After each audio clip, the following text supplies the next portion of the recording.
What has two thumbs and has the new and only Sigma 14 to 24 millimeter f2.8 ultra wide angle zoom lens for Sony full frame mirrorless cameras in the United States? This guy. And that's right, this is the only one, and the good folks at Sigma lent it to me. Already I'm a little in love with this compact ultra wide angle lens. Not only does it have a fast f2.8 constant aperture, it's around the same size as Sony's 12 to 24 f4, which is incredible for a 2.8 lens. Over the weekend, I took the lens out to Fairchild Tropical Gardens in Miami, where there are 83 acres of rare tropical plants, trees, and architecture to photograph. This all-new lens was such an easy lens to carry around and explore. It has the familiar look and feel of the 14 to 24 f2.8 art for Canon and Nikon, but it's smaller and weighs a half a pound less, just under 2 pounds. If you've ever been to South Florida in the middle of July, it gets really hot and humid, but I wasn't worried about the weather because, you know what, this is an art series lens. It has moisture sealing at all the critical points and on the rear mount. When I got to shooting, one of the first things I noticed was how much you can get in the frame at 14 millimeters. It has an angle of view of 114 degrees, which is why this lens is a must-have for landscape, architecture, and interior photos, where you want to capture a huge space in one shot. This lens does it really well. Its lack of distortion is one of the things I was most impressed with. Another thing I really liked was how close it lets you get to what you're shooting.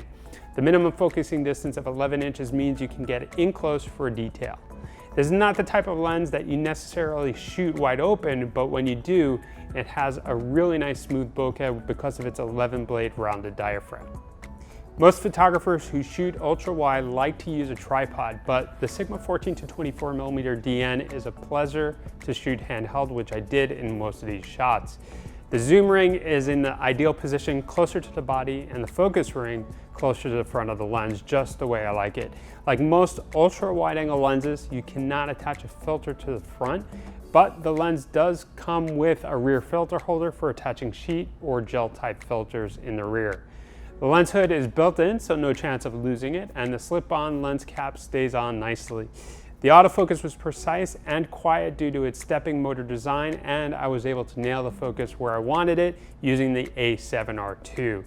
I can only imagine what this lens can do with the upcoming 61 megapixel A7R Mark IV. Now, if you want to use this with your A6500 or any APS-C camera, you can do so. You're going to get an equivalent field of view of 21 to 36 millimeters. Now, keep in mind that since this is a DN lens and designed for mirrorless cameras, it's not going to be compatible with Sigma's USB dock. Any updates that will be performed will be done in camera. If you want to know any more tech specs of this lens, you can find them in the description box below. So let me know what you think about this first look of the Sigma 14 to 24 millimeter f2.8 lens for Sony. Is it the kind of lens you've been waiting for? Leave us your comments, questions, and feedback below. As always, thanks for joining me, and I'll catch you in the next one.